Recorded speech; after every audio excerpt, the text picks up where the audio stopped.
കൃഷ്ണായ വാസുദേവായ ഹരയേ പരമാത്മനി പ്രണതക്ലേശനാശായ ഗോവിന്ദായ നമോ നമഃ. രാമായ രാമഭദ്രായ രാമചന്ദ്രായ വേധസേ രഘുനാഥായ നാഥായ സീതായ പതയേ നമഃ. ശ്രീ സീതാലക്ഷ്മണ ഭരത ശത്രുഘ്ന ഹനുമൽ സമേത ശ്രീരാമചന്ദ്രസ്വാമിനേ നമഃ. യത്ര യത്ര രഘുനാഥകീർത്തനം തത്ര തത്ര കൃതമസ്തകാഞ്ജലിം ബാഷ്പവാരി പരിപൂർണലോചനം മാരുതിം നമത രാക്ഷസാന്തകം. നമ്മൾ 69 നമ്മൾ ചെയ്തത്. അതായത് അയോധ്യാകാന്ഡം 3-ാം സർഗം നമ്മൾ 69-ാം ശ്ലോകം ചെയ്തു. എന്താ വെച്ചാൽ, ദുരഹങ്കാരം കൊണ്ട് കാര്യവും അകാര്യവും അറിയാതെ നീതി തെറ്റി നടക്കുന്ന ആള് ഗുരു ആണെങ്കിൽ പോലും അവന് ശിക്ഷ നൽകണം എന്നാണ് നീതിശാസ്ത്രത്തിൽ പറഞ്ഞിരിക്കുന്നത്. അതുകൊണ്ട് നീയെ പിതാവായ എന്നെ ബന്ധിച്ച് എൻ്റെ കൽപ്പനയെ നീയെ അവഗണിച്ച് അല്ലെങ്കിൽ നിരസിച്ച് എന്നെ കെട്ടിയിട്ടിട്ട് നീ എന്നെ രാജാവായാൽ ഒരു പാപവും ഇല്ല എന്ന് നീ മനസ്സിലാക്കണം. നീതിശാസ്ത്രത്തിൽ തന്നെ അങ്ങനെ പറഞ്ഞിരിക്കണമെന്ന് പറഞ്ഞു അല്ലേ ദശരഥനെ. ഏവം ചേത് അനൃതം നൈവ മാം സ്പൃശേദ്ര രഘുനന്ദന ഇത്യുക്ത ദുഃഖസന്തപ്തോ വിലലാപ നൃപസ്തദാ. ഏവം ചേത് ഇപ്രകാരം ആയാൽ രഘുനന്ദന, ഹേ ശ്രീരാമ, അനൃതം മാം ന സ്പൃശേദേവ, അപ്പം പിന്നെ എനിക്കും അസത്യം എന്നെ തൊടില്ല എന്ന് അല്ലേ. സ്പർശിക്കില്ല അസത്യം. ഇതിവുക്ത്വ എന്ന് പറഞ്ഞിട്ട് ദുഃഖസന്തപ്ത, ദുഃഖവിവശനായിട്ട് നൃപഹ തഥാ വിലലാപ, ആ രാജാവ് അപ്പോൾ നിലവിളിച്ചൂന്ന്, കരഞ്ഞു. ഇങ്ങനെ പറഞ്ഞു, രാമ നീ അങ്ങനെ ചെയ്തു വെച്ചാൽ എൻ്റെ വാക്ക് സത്യമാവില്ല, എനിക്ക് സമാധാനം ഉണ്ടാവും, നീ അങ്ങനെ ചെയ്തോളൂ എന്ന് പറഞ്ഞ് അങ്ങോട്ട് ദുഃഖം സഹിക്കാതെ വാവിട്ട് കരഞ്ഞു. ഏവം ചേതനൃതം നൈവ മാം സ്പൃശേദ്ര രഘുനന്ദന ഇത്യുക്ത ദുഃഖസന്തപ്തോ വിലലാപ നൃപസ്തദാ. 71. ഹാ രാമ ഹാ ജഗന്നാഥ ഹാ മമ പ്രാണവല്ലഭ മാം വിസൃജ്യ കഥം ഘോരം വിപിനം ഗന്തുമർഹസി. മാം വിസൃജ്യ, എന്നെ ഉപേക്ഷിച്ചിട്ട് ഘോരം വിപിന, ആ അതിഘോരമായിട്ടുള്ള വനത്തിലേക്ക് ഗന്തും കഥം അർഹസി, നീ എങ്ങനെ പോവും, അല്ലെങ്കിൽ നീ പോവാൻ എങ്ങനെ അർഹനാവുന്ന. രാമ, ഈ ജഗത്തിൻ്റെ മുഴുവൻ നാഥ, ജഗന്നാഥ എന്നാണ് വിളിക്കണേ, എൻ്റെ പ്രാണനേക്കാളും ഞാൻ സ്നേഹിക്കുന്ന പുത്ര, നീ എന്നെ വെടിഞ്ഞ് ഈ അതിഘോര വനത്തിൽ പോകുന്നത് ഉചിതാണോ, അല്ലെങ്കിൽ നീ അതിന് അർഹനാണോ? ഹാ രാമ ഹാ ജഗന്നാഥ ഹാ മമ പ്രാണവല്ലഭ മാം വിസൃജ്യ കഥം ഘോരം വിപിനം ഗന്തുമർഹസി. ഇനി 3 ശ്ലോകം ഒരുമിച്ചാണ്, 72, 73, 74. ഇതി രാമം സമാലിംഗ്യ മുക്തകണ്ഠോ രുരോദഃ വിമൃജ്യ നയനേ രാമ പിതു സജലപാണിന ആശ്വാസയാമാസ നൃപം ശനൈഃ സനയകോവിദ കിമത്ര ദുഃഖേന വിഭോ രാജ്യം ശാസതു മേനുജഃ അഹം പ്രതിജ്ഞാം നിസ്തീര്യ പുനര്യാസ്യാമി തേ പുരം രാജ്യാൽ കോടിഗുണം സൗഖ്യം മമ രാജൻ വനേ സദാ. ഇത് രാമം സമാലിംഗ്യ, ഇങ്ങനെ രാമനെ ആലിംഗനം ചെയ്തിട്ട് മുക്തകണ്ഠ രുരോധ, അതായത് ഉറക്ക കരഞ്ഞു, കണ്ഠം തുറന്ന്, അതാണ് മുക്തകണ്ഠ മീൻസ് എന്താ, ഉറക്ക കരഞ്ഞു. കഷ്ടം. രാമ സജലപാണിര, രാമൻ ആ ജലത്തോട് കൂടിയിട്ടുള്ള ആ കരഞ്ഞപ്പോൾ അതൊക്കെ വീണു കയ്യുമ്പലേ ആ കയ്യുകൊണ്ട് പിതുഹു നയനെ വിമൃജ്യ, പിതാവിൻ്റെ കണ്ണുകളെ തുടച്ചിട്ട് നയകോപിത സ, അതായത് നല്ല നീതിയിൽ വിദഗ്ധനായിട്ടുള്ള ആ ശ്രീരാമൻ ശനൈഹി പതുക്കെ നൃപം ആശ്വാസയാമാസ, രാജാവിനെ ആശ്വസിപ്പിച്ചു, പതുക്കെ പതുക്കെ ആശ്വസിപ്പിച്ചു.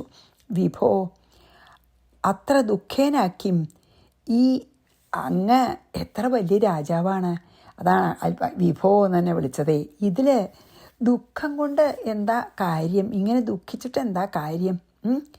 അതാണ് ദുഃഖേനാക്കിയും, ദുഃഖിച്ചിട്ട് എന്താ കാര്യം? മേ അനുജ രാജ്യം ശാസതു, എൻ്റെ അനുജൻ ഭരതൻ രാജ്യത്തെ ഭരിക്കട്ടെ. അഹം പ്രതിജ്ഞാം നിസ്തീര്യ, ഞാൻ പ്രതിജ്ഞയെ പരിപാലിപ്പിക്കട്ടെ. എൻ്റെ അനിയൻ ഭരതൻ രാജ്യം ഭരിക്കട്ടെ. അച്ഛാ, ഞാൻ അച്ഛൻ്റെ പ്രതിജ്ഞ പരിപാലിക്കട്ടെ. തേ പുരം പുനഃ യാസ്യാമി, അത് കഴിഞ്ഞ് അങ്ങയുടെ രാജധാനിക്ക്, അത് കഴിഞ്ഞ് പിന്നെ ഞാൻ തിരിച്ചു വരാം. രാജൻ, രാജാവ് ദശരഥ മഹാരാജാവേ, വനേ സതഹ മമ, വനത്തിൽ വസിക്കുന്ന എനിക്ക് രാജ്യാത് കോടി ഗുണം സൗഖ്യം, എനിക്ക് ശരിക്കും പറയാച്ചാൽ രാജ്യഭരണത്തിനേക്കാളും സുഖമാണ് കാട്ടിലത്തെ വാസം. അങ്ങനെയാണ് പറയണത്. അങ്ങനെ പറഞ്ഞ് സമാധാനിപ്പിക്കുകയാണ്. എന്താ അറിയോ, രാമനെ മുമ്പേ പിന്നെ നീ കാട്ടിലേക്ക് പോകണ്ട, നീ അർഹിക്കണില്ല എന്ന് പറഞ്ഞ് കെട്ടിപ്പിടിച്ച് കരഞ്ഞു. അപ്പോൾ അവനവൻ്റെ കയ്യിൽ വെള്ളമെടുത്ത് അച്ഛൻ്റെ കണ്ണൊക്കെ തുടച്ചു, അച്ഛൻ്റെ കണ്ണീരൊക്കെ തുടച്ചിട്ട് ആ നീതി നിപുണനായിട്ടുള്ള രാമൻ പതുക്കെ പതുക്കെ ഓരോന്ന് പറഞ്ഞ് അച്ഛനെ ആശ്വസിപ്പിക്കുകയാണ്. ഹേ രാജാവേ, അങ്ങന്ന് ഇതിങ്ങനെ ദുഃഖിക്കണേ എന്താ അർത്ഥം? ഈ മാതിരി കാര്യത്തിലൊന്നും ദുഃഖം കൊണ്ടൊരു കാര്യമില്ല. എൻ്റെ അനുജൻ അമ്മയുടെ പിന്നെ ഇച്ഛപ്രകാരം എൻ്റെ അനുജൻ ഭരതൻ രാജ്യം ഭരിക്കട്ടെ. ഞാൻ അച്ഛൻ്റെ പ്രതിജ്ഞ പരിപാലിച്ചിട്ട് പിന്നെ അങ്ങയുടെ രാജധാനിയിലേക്ക് മടങ്ങി വരാം. കാട്ടിൽ വസിക്കണ എനിക്ക് ശരിക്കും പറയുമ്പോൾ അച്ഛാ, രാജ്യം ഭരിക്കണേക്കാളും സുഖമാണ്. അത്രയൊന്നും ഉത്തരവാദിത്തമില്ലല്ലോ കാട്ടിൽ വസിക്കുമ്പോൾ എന്ന് പറയാണ്. ഇതിരാമം സമാലിംഗ്യ മുക്തകണ്ഠോരുരോധ വിമൃജ്യ നയനേ രാമ പിതൃ സജലപാണിന ആശ്വാസയാമാസ നൃപം ശനൈഃ സനയകോവിദ കിമത്ര ദുഃഖേന വിഭോ രാജ്യം ശാസതു മേനുജ അഹം പ്രതിജ്ഞാം നിസ്തീര്യ പുനര്യാസ്യാമി തേ പുരം രാജ്യാൽ കോടി ഗുണം സൗഖ്യം മമ രാജൻ വനേ സദാ.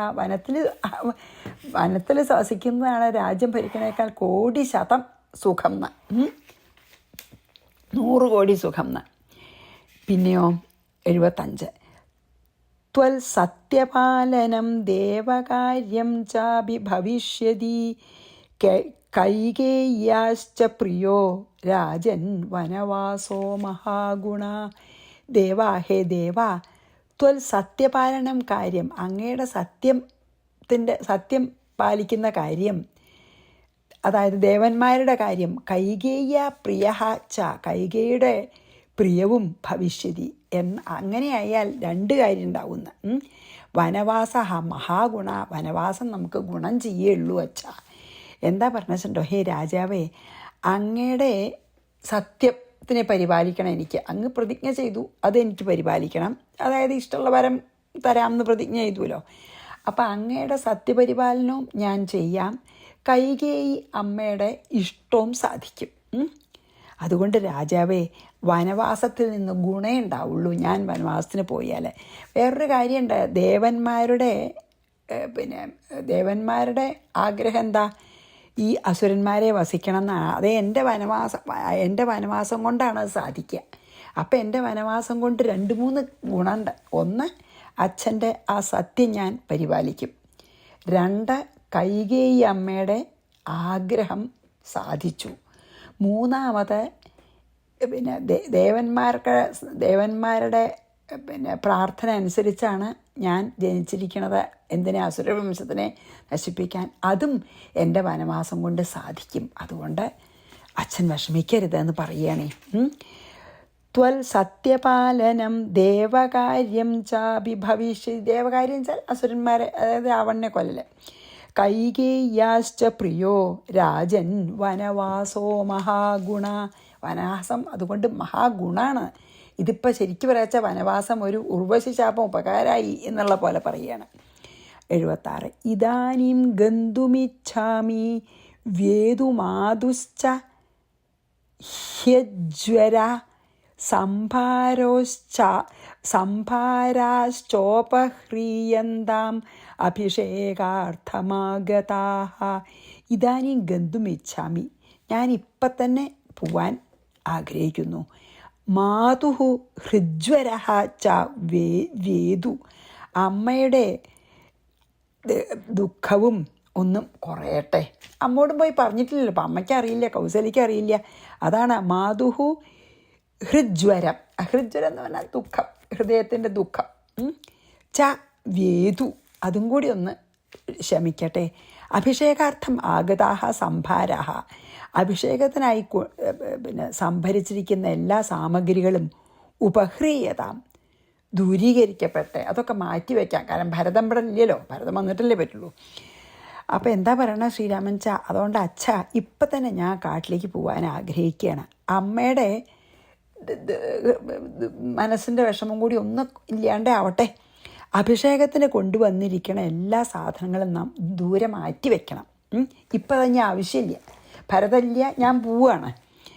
ഇതാനീം ഗന്തുമിച്ഛാമി വേതുമാതൃശ്ച ഹൃജ്വരഃ സംഭാരാശ്ചോപഹ്രീയന്താം അഭിഷേകാർത്ഥമാഗതം. ഉപഹ്രീയന്താണ് അല്ലേ, സംഭാരോശ്ചോപഹ്രീയന്താം, അതായത് അതൊക്കെ ഉപഹ്രീയന്താന്ന് വെച്ചാൽ അതൊക്കെ ഇപ്പോഴും ആവശ്യമില്ല, മാറ്റി വയ്ക്കപ്പെടാമെന്ന്. മാതരം ച സമാശ്വാസ്യ അനുനീയ ച ജാനകീം ആഗത്യ പാദൗ വന്ദിത്വാ തവ യാസ്യേ സുഖം വനം. മാതരം ച സമാശ്വാസ്യ, ഞാൻ മാതാവിനെയും ആശ്വസിപ്പിച്ചിട്ട്, ജാനകിം ച അനുനീയ, ജാനകിയും ഒന്ന് സമാധാനിപ്പിച്ച്, ആഗത്യ തവ പാദൗ വന്ദിത്വ, അത് കഴിഞ്ഞ് ഞാൻ ആദ്യം ഇവിടെ വന്ന് അങ്ങയുടെ പാദങ്ങളെ വന്ദിച്ച്, വനം സുഖം യാസ്യേ, വനത്തിലേക്ക് ഞാൻ സുഖമായിട്ട് യാത്ര ചെയ്യട്ടെ അച്ഛാന്ന്. എന്താ പറയുക, ഞാനൊന്ന് പോയി അമ്മയും ജാനകിയും ആശ്വസിപ്പിച്ച് വന്നിട്ട് മടങ്ങി വന്ന് അങ്ങയുടെ പാതാരബിന്ദങ്ങളിൽ നമസ്കരിച്ചിട്ട് എന്നെ സന്തോഷത്തോടുകൂടി യാത്രയാക്കൂ. ഞാൻ സുഖമാവും വണ്ണം കാട്ടിലേക്ക് പോട്ടെ, എന്നെ സന്തോഷത്തോടുകൂടി യാത്രയാക്കൂ എന്ന് പറയാണ്. മാതരം ച സമാശ്വാസ്യ അനുനീയ ച ജാനകീം ആഗത്യ പാദൗ വന്ദിത്വാ തവ യാസ്യേ സുഖം വനം. ഇവിടെ നമുക്ക് ശരിക്കും പറയാച്ചാൽ നമുക്ക് ഇതിൽ ഏറ്റവും അധികം നമുക്ക് ആ ശ്രീരാമൻ്റെ ആ സ്വഭാവത്തിൻ്റെ ഒരു വിശേഷ വൈശിഷ്ട്യം നമുക്ക് കാണാവുന്നത്, ഇത്ര പെട്ടെന്ന് ഇത്ര അപ്രതീക്ഷിതമായിട്ട് ഒരു വാർത്ത കേട്ടിട്ടും ശ്രീരാമൻ ഒരു തരത്തിലും ചഞ്ചലനായില്ല. ഒരു മനസ്സിന് യാതൊരു ചാഞ്ചല്യവും ഇല്ലാതെ വളരെ സൗമ്യമായിട്ടും വളരെ നീതികരായിട്ടും, നീതി എന്താ നീതി എന്നുള്ളതും ധർമ്മവും അധർമ്മവും നല്ലോണം ആലോചിച്ചിട്ടും വളരെ സൗമ്യമായിട്ടും വളരെ വിനയമായിട്ടും വളരെയധികം മെച്വേർഡായിട്ടും ആണ് ഇങ്ങനൊരു സന്ദർഭത്തിൽ അച്ഛനിങ്ങനെ കരഞ്ഞു കിടന്ന സന്ദർഭത്തിൽ കൈകേയി ഇങ്ങനെ കോപിച്ച് അല്ലേ, അച്ഛനോട് കോപിച്ച് അതിൻ്റെ ആ കൂർത്ത വാക്കുകളൊക്കെ പറഞ്ഞിട്ടും അമ്മോടോ കൈകേയി അമ്മോടോ അച്ഛനോടോ ഒരു തരത്തിലും അതിനെ നമ്മളാരും പ്രതീക്ഷിക്കുന്ന ഒരു റിയാക്ഷനൊന്നും ഇല്ലാതെ വളരെ സംയമനത്തോടു കൂടി, മനസ്സംയമനത്തിനോടു കൂടി വളരെ ശ്രദ്ധയോടുകൂടി അച്ഛനെ സമാശ്വസിപ്പിച്ചു അല്ലേ. അത് എത്ര ഒരു അത്ഭുതമാണ്. അല്ല, ശ്രീരാമൻ ഭഗവാന്റെ അവതാരമാണല്ലോ, അംശാവതാരമെന്നോ പൂർണ്ണാവതാരമെന്നോ എന്തായാലും ഭഗവാന്റെ അവതാരമാണല്ലോ, അപ്പം മനുഷ്യനല്ലല്ലോ. പക്ഷേ മനുഷ്യനാണ് എന്ന് നമ്മൾ വിചാരിക്കുമ്പോൾ നമുക്ക് ഒരു മര്യാദ പുരുഷോത്തമനായിട്ടാണല്ലോ വാൽമീകി പറയണത്. അപ്പം നമുക്ക് അങ്ങനെ കാണുകയാണെങ്കിൽ വളരെ അത്ഭുതമല്ലേ അല്ലേ. അതായത് വാൽമീകിയുടെ മര്യാദ പുരുഷോത്തമനായിട്ടാണ് നമ്മൾ ഈ സന്ദർഭത്തിൽ രാമനെ കാണണമെങ്കിൽ അത് വളരെ അത്ഭുതമാണ്. അതേസമയം അധ്യാത്മരാമായണത്തിൽ ഭഗവാൻ തന്നെ ആയിട്ട് പറഞ്ഞുവല്ലോ, പരബ്രഹ്മാണ് എന്നൊക്കെ പറഞ്ഞുവല്ലോ. അതുകൊണ്ട് നമുക്ക് അങ്ങനെ വിചാരിക്കാമെന്ന് മാത്രം. ഇനി 78. ഇത്യുക്ത്വാതു പരിക്രമ്യ മാതരം ദ്രഷ്ടുമായയൗ കൗസല്യാഭിഹരേ പൂജാം കുരുതേ രാമകാരണാത്. 79. ഹോമം ചകാരയാമാസ ബ്രാഹ്മണേഭ്യോ ദദൗ ധനം ധ്യായതേ വിഷ്ണുമേകാഗ്രമനസ മൗനമാസ്ഥിത. ഇതി ഉക്ത്വ, ഇപ്രകാരം പറഞ്ഞിട്ട്, പരിക്രമ്യ അതായത് പ്രദക്ഷിണം ചെയ്തിട്ട്, മാതരം ദ്രഷ്ടും ആയയോ അമ്മയെ കാണാൻ ആയിക്കൊണ്ട് പോയി. അതായത് അച്ഛനോട് ഇപ്രകാരം പറഞ്ഞ് അച്ഛനെ പ്രദക്ഷിണം വെച്ച് നമസ്കരിച്ച് അമ്മയെ കാണാൻ പോയി. കൗസല്യ പാവം കൗസല്യ രാമകാരണാത് രാമന് വേണ്ടിയിട്ട് ഹരേഹേ പൂജാം ഗുരുതേ ഈ മഹാവിഷ്ണുവിനെ പൂജിക്കുകയാണ്. ഹോമം ചകാരയാമാസ ഹോമവും ചെയ്യിച്ചു. ബ്രാഹ്മണേഭ്യ ധനം ദദൗ നല്ല ദിവസമല്ലേ വെച്ചിട്ട് ബ്രാഹ്മണർക്ക് ധാരാളം ദാനങ്ങൾ നൽകി, ധനമൊക്കെ. പിന്നെയോ മൗനം ആസ്ഥിത മൗനവ്രതം അവലംബിച്ചിരിക്കുകയാണ്. ഏകാഗ്രമനസ വളരെ അനന്യമായ ഭക്തിയോട് കൂടിയിട്ട് വിഷ്ണു ധ്യായതേ വിഷ്ണുവിനെ ധ്യാനിച്ചു കൊണ്ടിരിക്കുക. അപ്പം അച്ഛനെ പ്രദക്ഷിണം വെച്ചിട്ട് അമ്മയുടെ അന്തഃപുരത്തിലേക്ക് പോയി. അതായത് ഇത് കൈകേയിയുടെ അന്തഃപുരമാണേ. അപ്പോൾ അവിടുന്ന് പിന്നെ അമ്മയുടെ അമ്പലത്തിൽ പോയപ്പോൾ അന്തഃപുരത്തിൽ എത്തിയപ്പോൾ എന്താ അമ്മ ചെയ്യണ, ഇന്ന് മകൻ്റെ അഭിഷേകമല്ലേ, അതിന് വേണ്ടിയും ആ നല്ല ദിവസമല്ലേ വെച്ചിട്ട് അമ്മ വളരെ ശ്രദ്ധയോടുകൂടി വിഷ്ണു പൂജ ചെയ്യാണ്. പിന്നെ ബ്രാഹ്മണരെ കൊണ്ട് ഹോമം ചെയ്യിക്കുന്നുണ്ട്.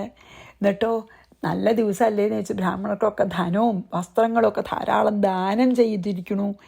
എന്നിട്ട് അതൊക്കെ കഴിഞ്ഞ് നല്ല ഏകാഗ്രമായിട്ടുള്ള മനസ്സോടെ അനന്യഭക്തിയോടെ ഭഗവാനെ പ്രാർത്ഥിച്ചിരിക്കുകയാണ്, വിഷ്ണുവിനെ ധ്യാനിച്ചിരിക്കുന്ന സമയത്താണ് നമുക്ക് അത് വല്ലാത്ത സങ്കടം തോന്നുമല്ലേ. അച്ഛാ അത്രയും നല്ല കാര്യങ്ങളൊക്കെ ചെയ്യുമ്പോഴും അതാണേ, ഒരിക്കലും ഭഗവാൻ മനുഷ്യനായിട്ട് അവതരിച്ചിട്ട് പോലും ഭഗവാൻ കാണിച്ചു തരണത് എന്താ വെച്ചാൽ ആ വിധി ഒന്നും മാറ്റാൻ പറ്റില്ല എന്നുള്ളത് കാണിച്ചു തരുന്നുണ്ട് നമുക്ക്, അല്ലേ. അപ്പം ഇത്രയും കൗസല്യ എല്ലാം നല്ലത് ചെയ്തിട്ടും ഇങ്ങനൊരു ദുഃഖം സഹിക്കേണ്ടി വന്നുല്ലോ. അപ്പം അതൊക്കെ ഭഗവാൻ എതിർച്ചയാ നമുക്ക് വരുന്നതൊക്കെ എല്ലാം അംഗീകരിക്കുക മാത്രം. കാരണം ഇതൊന്നും സ്ഥിരമല്ലല്ലോ. ഈ കാണുന്ന നമ്മുടെ ഈ ജീവിതവും ഇവിടുത്തെ ജീവന്മാരും ഒക്കെ നശ്വരാണ്. കുറച്ച് കാലത്തേക്കല്ലേ ഉള്ളൂ. ഇതൊന്നും ശരിക്കുള്ളതല്ല.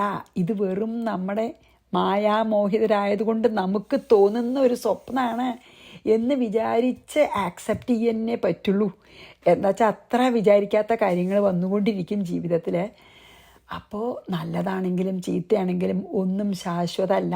ഇത് വെറും എൻ്റെ ദേഹാഭിമാനവും ഞാൻ ഈ മോഹിത ആയിട്ട് എനിക്ക് ആ ശരിക്കുള്ള ജ്ഞാനം തെളിയാഞ്ഞിട്ടാണെന്ന്. അങ്ങനെ ആവരണമാണല്ലോ മായ, ആവരണം ചെയ്തിരിക്കുകയല്ലേ. അപ്പോൾ എൻ്റെ ഉള്ളിൽ ജ്ഞാനമുണ്ട്, അതെനിക്ക് തെളിഞ്ഞു കിട്ടിയിട്ടില്ല. തെളിഞ്ഞു കിട്ടിയാൽ ഇതൊക്കെ മിഥ്യാന്ന് എനിക്ക് തോന്നും. അപ്പം അതുവരെ എല്ലാം വരുന്നതൊക്കെ ആ ഈശ്വരൻ്റെ അനുഗ്രഹമാണ്, അല്ലെങ്കിൽ ഇച്ഛയാണെന്ന് വിചാരിച്ച് നമ്മൾ അംഗീകരിക്കണം എന്നൊക്കെ ഇതിൽ ഇൻഡയറക്റ്റായിട്ട് നമുക്ക് ഒരുപാട് മെസ്സേജസ് ഈ കഥകളിലൊക്കെ നമുക്ക് കിട്ടുന്നുണ്ട്. നോക്കൂ, കൗസല്യ ഇനി ദുഃഖിച്ചാലും പിന്നെ എത്ര നന്നായിട്ട് അത് അംഗീകരിക്കുന്നറിയോ. പറയുമ്പോൾ കൗസല്യ ഒരു സാധാരണ ഒരു ഗൃഹസ്ഥയാണെങ്കിൽ പോലും ദശരഥ മഹാരാജാവ് വലിയ ചക്രവർത്തിയായിട്ട് പോലും ദശരഥ മഹാരാജാവിന് അംഗീകരിക്കാൻ പറ്റാത്ത ആ യാഥാർത്ഥ്യം കൗസല്യാദേവിക്ക് പറ്റിയതൊക്കെ നമുക്ക് കാണാം. ഇങ്ങനെ പറഞ്ഞ് പിന്നെ എന്താണ്, അപ്പം അമ്മയെ കണ്ടു ഇങ്ങനെ മഹാവിഷ്ണുവിനെ ധ്യാനിച്ച മകന് നന്മയ്ക്ക് വേണ്ടി പ്രാർത്ഥിച്ചുകൊണ്ട് മഹാവിഷ്ണുവിനെ ധ്യാനിച്ചു കൊണ്ടിരിക്കുന്ന അമ്മയുടെ അന്തഃപുരത്തിലേക്ക് എത്തി. അതാണ് 78-79. ഇത്യുക്ത്വാതു പരിക്രമ്യ മാതരം ദ്രഷ്ടുമായയൗ കൗസല്യാഭിഹരേ പൂജാം കുരുതേ രാമകാരണാൽ ഹോമം ചകാരയാമാസ ബ്രാഹ്മണേഭ്യോ ദദൗ ധനം ധ്യായതേ വിഷ്ണുമേകാഗ്രമനസാ മൗനമാസ്ഥിത. മൗനവ്രതം അനുഷ്ഠിച്ച് ഏകാഗ്ര മനസ്സോടുകൂടി അനന്യഭക്തിയോടുകൂടി വിഷ്ണുവിനെ ഭജിക്കുന്ന അമ്മയുടെ അടുത്തെത്തി. ഇനി ഇത് 80ാമത്തെ അവസാനത്തെ ശ്ലോകമാണ് ഈ സർഗത്തിലത്തെ കേട്ടോ. അന്തസ്ഥമേകം ഘനചിൽപ്രകാശം നിരസ്ത സർവാതിശയസ്വരൂപം വിഷ്ണും സദാനന്ദമയം ഹൃദബ്ജേ സാ ഭാവയന്തി ന ദദർശരാമം. അന്തസ്ഥം അന്തർഭാഗത്തിലിരിക്കുന്നവനും ഏകനും ഘനചിൽ പ്രകാശം അതായത് നിരന്തരമായ ജ്ഞാനത്തോടു കൂടിയവനും നിരസ്ത സർവാതിശയസ്വരൂപം അതായത് നിരസിക്കപ്പെട്ട സകല ഭേദരൂപങ്ങളോട് കൂടിയവനും സദാനന്ദമയം എപ്പോഴും ആനന്ദസ്വരൂപനും വിഷ്ണുവിനെ ഹൃദബ്ജെ ഹൃദയത്തിൻ്റെ ആ ഹൃദയമാകുന്ന താമരയിൽ, അബ്ജം എന്ന് പറഞ്ഞില്ലേ, ഹൃദയമാകുന്ന താമരയിൽ ഭാവയന്തീസ ഭാവിച്ചു കൊണ്ടിരിക്കുന്ന അവൾ രാമം ദദർശ രാമനെ കണ്ടതുപോലുമില്ല. എന്താറിയോ, ആ എല്ലാവരുടെയും ഹൃദയത്തിലെ അന്തര്യാമിയും എന്നാൽ സർവവ്യാപിയും ഏകനും എല്ലാവരുടെയും ബോധം ആകുന്ന പ്രകാശത്തോടു കൂടിയവനും അല്ലേ, എല്ലാവരുടെയും ഉള്ളിൽ പ്രകാശിക്കുന്ന ആ ബോധസ്വരൂപനും എല്ലാവരുടെയും അന്തര്യാമിയും എല്ലാവരുടെയും ഹൃദയത്തിൽ ഇരിക്കുന്നവനും എങ്ങും നിറഞ്ഞിരിക്കുന്നവനും ഏകനും എല്ലാവരുടെയും ബോധം ആയി പ്രകാശിക്കുന്നവനും എല്ലാ അനവധി നാമരൂപഭേദങ്ങളെ സ്വീകരിച്ച് ഇരിക്കുന്നവനും ആനന്ദസ്വരൂപനും ആയ വിഷ്ണുവിനെ ഹൃദയമാകുന്ന താമരയിൽ ധ്യാനിച്ചു കൊണ്ടിരിക്കുന്ന ആ കൗസല്യാദേവി അരികത്ത് വന്ന് നിൽക്കുന്ന രാമനെ കണ്ടേയില്ല. അതായത് എന്താ വെച്ചാൽ ശരിക്ക് കൗസല്യ ഇന്ദ്രിയ വൃത്തികളൊക്കെ അടങ്ങി മനസ്സിനെ ലയിപ്പിച്ച് നല്ല സമാധി പോലെ ഉള്ള ഏകാഗ്രമായിട്ടുള്ള തപസ് പോലെയായിരുന്നു. അതുകൊണ്ടാണ് അതായത് ശരിക്കും പറയാച്ചാൽ ആ ബ്രഹ്മത്തിനെ ധ്യാനിച്ചു കൊണ്ടിരിക്കുകയായിരുന്നു. അതുകൊണ്ടാണ് നിരസ്ത സർവാതിശയ സ്വരൂപം എന്ന് പറഞ്ഞത്. അതായത് ഒരു ഗുണങ്ങൾക്ക് അതീതമായിട്ടുള്ള ആ ബ്രഹ്മത്തിനെ തന്നെ ധ്യാനിച്ചിരിക്കുകയായിരുന്നു കൗസല്യ. ആ ധ്യാനം അങ്ങനെ ധ്യാനിച്ച് അത്ര ഏകാഗ്രമായിട്ട് ധ്യാനിക്കണതാണല്ലോ നിർവികൽപ്പ സമാധി. ആ സമയത്ത് ആനന്ദം മാത്രമേ ഉള്ളൂ, ആരും വന്നതൊന്നും അറിയില്ല. അതുകൊണ്ടാണ് രാമനെ കണ്ടതേ ഇല്ല എന്ന് പറഞ്ഞത്. അത്ര ഡീപ്പ് ആയിട്ടുള്ള അത്ര ശരിക്കെന്നെ സമാധിയിൽ നിർവികൽപ്പ സമാധിയിൽ എത്തിയിരുന്നു കൗസല്യ. ആ ബ്രഹ്മത്തിനെ മാത്രം ധ്യാനിച്ചുകൊണ്ട് നിർവികൽപ്പ സമാധിയിൽ തന്നെ എത്തിയിരുന്ന, അല്ലെങ്കിൽ ബ്രഹ്മത്തിനെ തന്നെ ധ്യാനിച്ചു കൊണ്ടിരുന്ന നിരസ്ത സർവാതിശയ സ്വരൂപം എന്ന് വിശേഷണം ഉണ്ടല്ലോ. അതുകൊണ്ട് ബ്രഹ്മത്തിനെ ധ്യാനിച്ചിരുന്ന ആ കൗസല്യ രാമൻ വന്നത് അറിഞ്ഞതുപോലും ഇല്ല എന്നാണ് ഇതിൽ പറഞ്ഞത്. അപ്പം ഞാൻ ഈ ശ്ലോകം ഒന്നുകൂടി വായിച്ച് ഇന്നത്തെ നിർത്താട്ടോ. അപ്പം ഇന്നത്തെ കഴിഞ്ഞിട്ട് പിന്നെ നാളെ നമുക്ക് ഇതിലത്തെ കൂടി കുറച്ച് നോക്കാം, എഴുത്തച്ഛൻ്റെ എഴുത്തിന്. അപ്പം കൗസല്യയുടെ അവിടെ എത്തി കൗസല്യ രാമൻ വന്നത് അറിഞ്ഞില്ല, അത്ര ധ്യാനത്തിലായിരുന്നു എന്ന് പറഞ്ഞ് നിർത്താം. അന്തസ്ഥമേകം ഘനചിൽ പ്രകാശം നിരസ്ത സർവാതിശയസ്വരൂപം വിഷ്ണും സദാനന്ദമയം ഹൃദബ്ജേ സാ ഭാവയന്തി ന ദദർശ രാമം. അരികത്ത് വന്ന രാമനെ കണ്ടില്ല. ഇതി ശ്രീമദധ്യാത്മരാമായണേ ഉമാമഹേശ്വര സംവാദേ അയോധ്യാകാണ്ഡേ തൃതീയ സർഗഃ. ശ്രീകൃഷ്ണാർപ്പണമസ്തു. സർവത്ര ഗോവിന്ദനാമ സങ്കീർത്തനം. ഗോവിന്ദ ഗോവിന്ദ. ശ്രീ സീതാലക്ഷ്മണ ഭരശത്രുഘ്ന ഹനുമൽ സമേത ശ്രീരാമചന്ദ്രസ്വാമിനേ നമഃ.